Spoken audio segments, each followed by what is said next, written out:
Then U.S. Attorney from the Southern District of New York, James Comey, for one email he sent to employees. Comey charged Quattrone for a one-sentence email in which he advised colleagues in late 2000 to destroy documents while regulators were investigating Wall Street investment banks for the way they shared their lucrative initial public offering. So you do that, you get indicted by Mrs. Clinton, and they say, we have no reasonable attorney would prosecute this woman. I'm like, well, it seemed like you were a reasonable attorney back in 2003, but I guess all that changed when you moved up the ladder there. Moving quickly now, talk about ISIS. And we all know that ISIS has gotten armaments from various governments around the world, but now they're saying that ISIS actually has factories in Fallujah that is manufacturing rockets and other type of ammo on almost a industrial scale. And this is according to the Conflict Armament Research.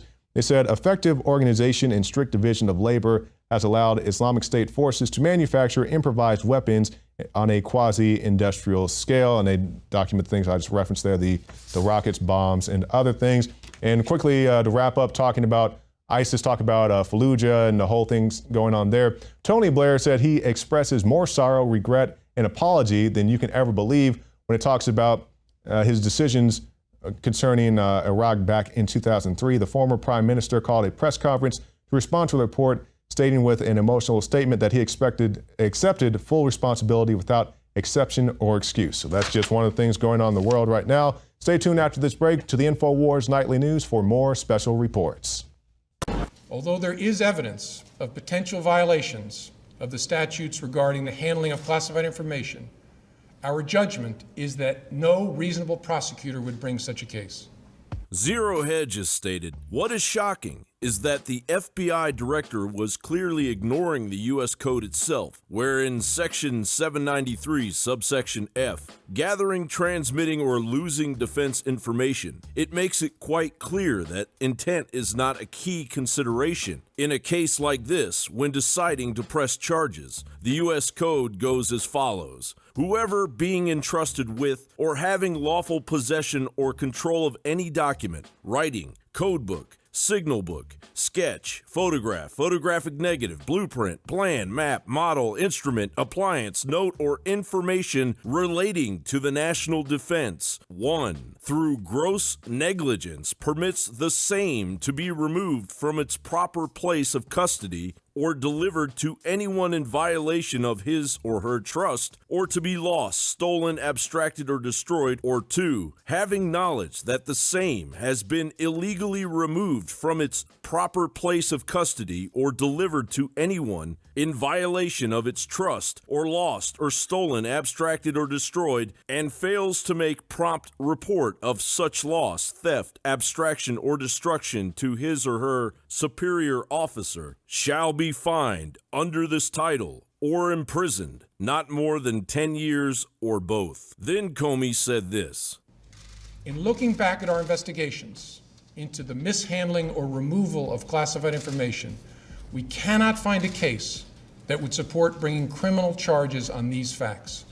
This is a bold-faced lie, a plea of bureaucratic incompetence, a tactic utilized by the Obama administration and the Bush administration on a regular basis. All the FBI had to do was check their own records, as I'm sure they did. Almost exactly a year ago, Brian H. Nishimura pleaded guilty to unauthorized removal and retention of classified materials without malicious intent. Precisely what Hillary Clinton was charged with. U.S. Magistrate Judge Kendall J. Newman immediately sentenced Nishimura to 2 years of probation, a $7,500 fine, a forfeiture of personal media containing classified materials. Nishimura was further ordered to surrender any currently held security clearance and to never again seek such a clearance. According to court documents, Nishimura was a naval reservist deployed in Afghanistan in 2007 and 2008. In his role as a regional engineer for the U.S. military in Afghanistan, Nishimura had access to classified briefings and digital records that could only be retained and viewed on authorized government computers. Nishimura, however, caused the materials to be downloaded and stored on his personal unclassified electronic devices and storage media. He carried such classified materials on his unauthorized media when he traveled off base in Afghanistan and ultimately carried those materials back to the United States at the end of his deployment. In the United States, Nishimura continued to maintain the information on unclassified systems in unauthorized locations and copied the materials onto at least one additional unauthorized and unclassified system. Nishimura's actions came to light in early 2012 when he admitted to naval personnel that he had handled classified materials inappropriately. Nishimura later admitted that following his statement to naval personnel, he destroyed a large quantity of classified materials he had maintained in his home. Despite that, when the Federal Bureau of Investigation searched Nishimura's home in May of 2012, agents recovered numerous classified materials in digital and hard copy forms. The investigation did not reveal evidence that Nishimura intended to distribute classified information to unauthorized personnel. And while the FBI claims Mr. Nishimura doesn't exist, the Obama administration has prosecuted more government officials for leaking classified information than all the past administrations combined. The Daily Caller reports the Justice Department swiftly prosecuted 6 federal government officials between 2009 and 2012 under the Espionage Act. By 2014, 9 people were prosecuted under the spy law. The case that went to court was Tom Drake's case. They took him to court because he was still working for NSA at the time. This was in 2007 when they raided us initially, and then they raided Tom Drake about 3 months later. So they took information that he had at his house that was marked unclassified, and they changed it. They drew a line through that and then stamped it classified, secret or top secret, then charged him with having classified material. That's like retroactively classifying something so you can charge somebody with having classified material. That's framing him, okay? I also was a material witness and whistleblower for 2 9/11 congressional investigations. But all of my material evidence, all of the depositions, the oral testimony, all of it was censored and suppressed. In fact, as I found out later, the only record that exists that anybody can find to date, now we're talking over 13 years later, is that I was interviewed. Clearly, the leadership of the FBI has been severely compromised. Comey even appears to be making a plea for help as he states all of the classified material that was discovered in Hillary's possession, with a statement clearing Hillary at the end to save his own skin. He seemed to be building a case for that, and he laid out what I thought were the elements of the statute under the gross negligence aspect of it. So I was very surprised at the end when he said that there was a recommendation of no prosecution. And the facts are the facts, and in this case, I think there's just a lot of things that are very unusual about this, and I think it might have been better just to refer it and let them make the decision because it's such a close call. The Hill wrote, Comey is a Republican who served in the Justice Department under President George W. Bush and is perhaps best known for his time as acting Attorney General when he refused to certify parts of the National Security Agency's domestic surveillance program. That isn't the same James Comey that just blatantly lied to America. John Bound for INFOWARS.com.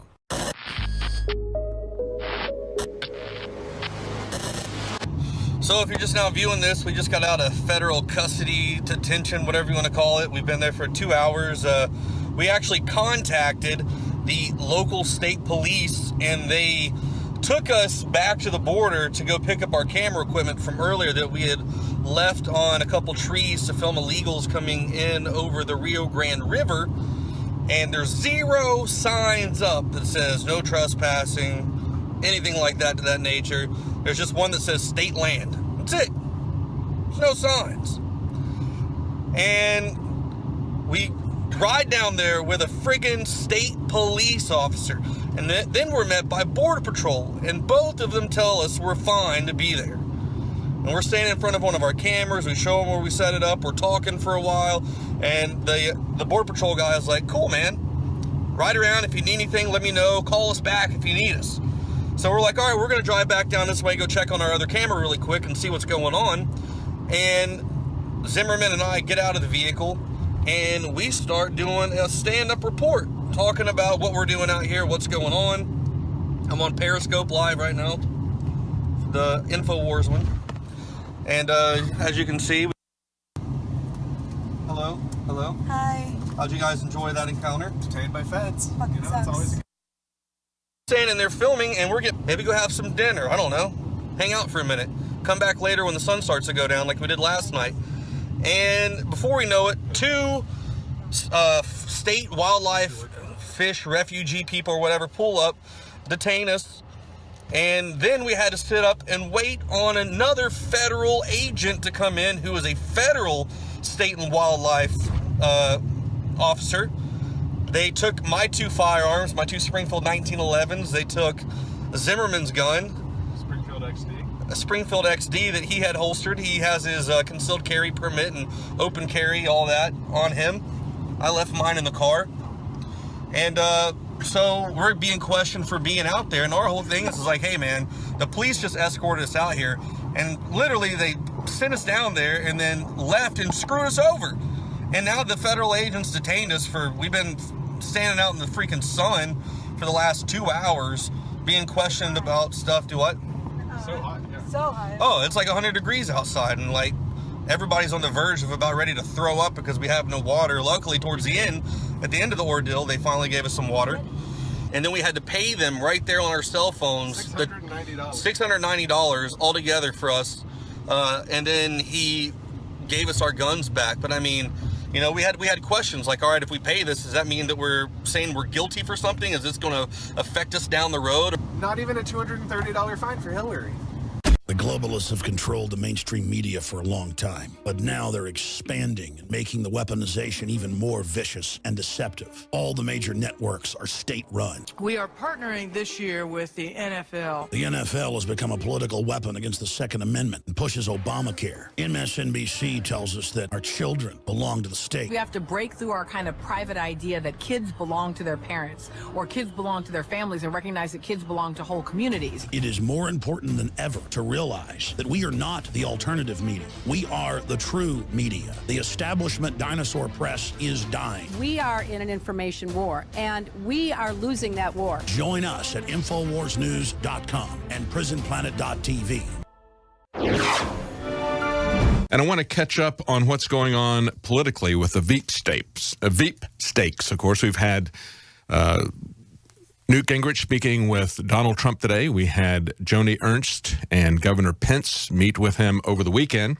And today we had Joni Ernst say that she has a lot more to do in the Senate.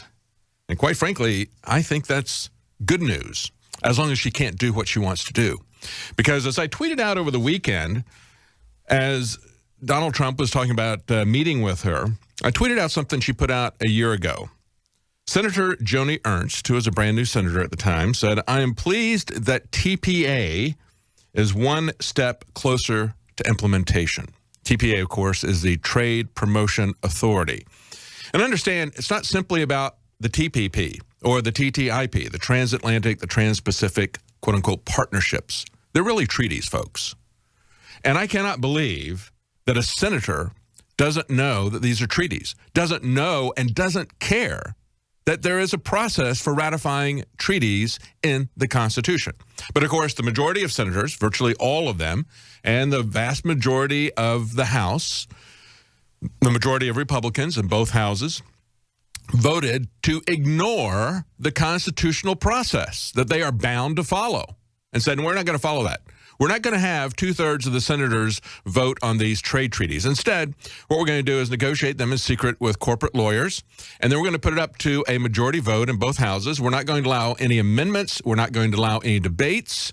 We are not going to allow any filibusters. It's going to come to a vote in 20 hours. So you can't change what we do. You can't talk about it. You can't delay it. We're just going to run this thing through, and we're going to let the president then sign it, okay? That's the process that she was pleased was one step closer to implementation, what a lot of people call Obama trade. I just call it flat-out treason. Because if you openly say we're going to just ignore the Constitution on the process of treaty ratification, what else are you going to ignore it on? Well, quite frankly, everything, right? Just like they do it day-to-day on the Bill of Rights. Now, she met with Donald Trump over the weekend, and then she comes back and she said, well, I made it very clear to him that I've got a lot more to do in the Senate. I'm focused on Iowa, blah, blah, blah, okay? That's kind of like saying, you can't fire me, I quit. Now, hopefully, when they got together, Donald Trump realized that Joni Ernst was diametrically opposed to what he's basing his campaign on.